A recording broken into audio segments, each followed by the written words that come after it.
In a follow-up story to my story yesterday, we've got some more details from both Binance and Circle, one of the companies behind USDC, the second largest stablecoin. You will remember if you watched yesterday's episode that Binance, the largest crypto exchange based on current volume, announced Monday that USDC, Paxos dollars, and trueUSD will no longer be traded at the exchange, and deposits will automatically convert into Binance USD, the company's stablecoin equivalent, starting in late September. Although users will be able to withdraw the exchange's stablecoin in the form of USDC or others at a 1-to-1 ratio.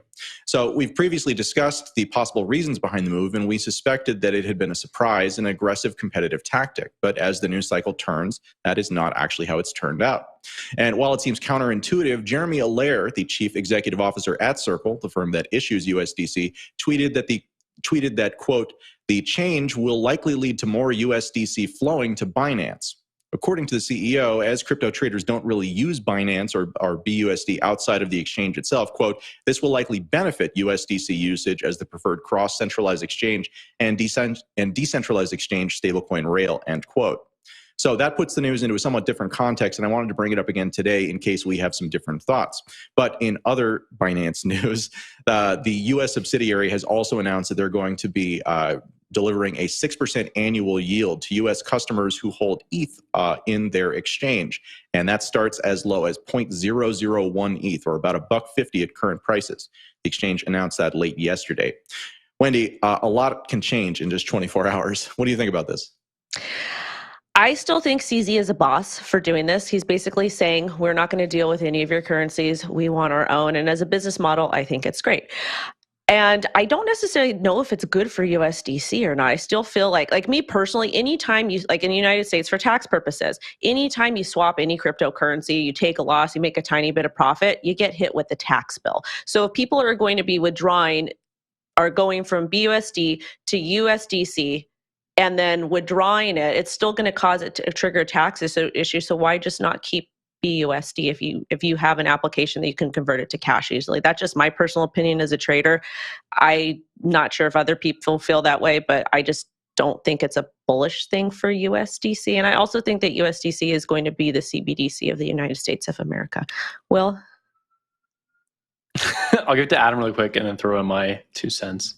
Well, I was just going to say that so typically stablecoins trade against each other, right? So you might see BUSD trading at 99.9 cents on the dollar or something like that against USDC or something. Effectively, what Binance is doing here is they're eliminating those taxable consequences because they're making it so that irrespective of what the exchange rate is, they are going to value.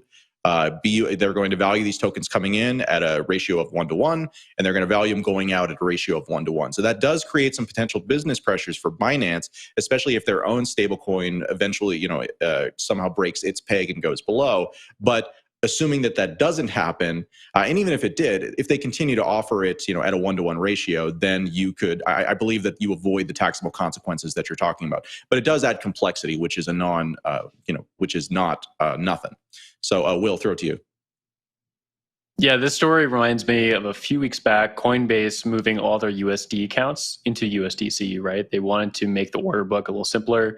And so all the USD denominated trades or trades you could make or dollars in your account move to USDC. And it might seem like a small thing to someone who's just sort of looking at crypto for the first time, being like, oh, what's the difference between USD and USDC? But there is a difference on the back end and on the technical end, and that affects the market for USDC, the stable coin, which of course is a stablecoin trading on par with the dollar as much as it can. Sometimes it slips above it or below. And the more that you can unify that order book and get everything behind USDC, the more liquidity you have and the more stable that stablecoin becomes. So it made sense for Coinbase to do that. I see this Binance move in a very similar light. They wanted to move everything behind BUSD in order to improve the liquidity and therefore improve the stability of that token. And there's lots of competition for that token, right? But I do think looking at the way that they rolled this out and the fact that they talked with a lot of these different stablecoin providers before the transition shows that they're more interested in not only protecting BUSD, but also strengthening the stablecoin market. I think most people at this point really understand the stablecoin market. It's not going to be a winner take all. Everyone thought that for quite a while, but Tether had everyone by the ears, and Really, lately it's been sort of unimpressive, right? The value on it and the volume on it has been decreasing ever since we've been going to a bear market. USDC has been really catching up, has done so well to become the stable coin or trying to be like the reserve asset of DeFi in a way that Tether has not been able to. I think there's more room for other stable coins to grow. So I expect this to continue. I expect to see more consolidation, and exchanges like Binance, like Coinbase, and maybe some others like there. Curve Finance is launching a token, possibly or allegedly. I think we're going to see more of this centralization of stablecoins. Wendy, to you?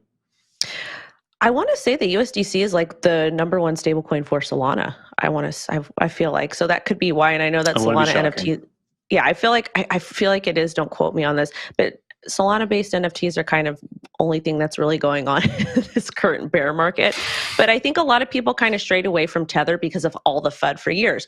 And also a lot of exchanges in the US, they don't list Tether. They don't at all. They list like USDC, or Gemini's got their stable coin. But so I don't know. That's why I think that Tether's kind of lost their foothold, which is fine. Again, positive competition. And without this positive competition, Tether, I don't think would have been so transparent as they are today. Fair enough. The one last note I'll leave on this is a nice tweet thread from the CEO of Wintermute. Wintermute is a huge trading firm out there in crypto. I think they do traditional finance as well. And the thread, which you can find in the article, basically outlines why this is actually a positive for crypto and why it's a positive for both USDC and BUSD. I think when most people looked at this headline, they thought, oh, Binance is winning again. They're taking out the competition.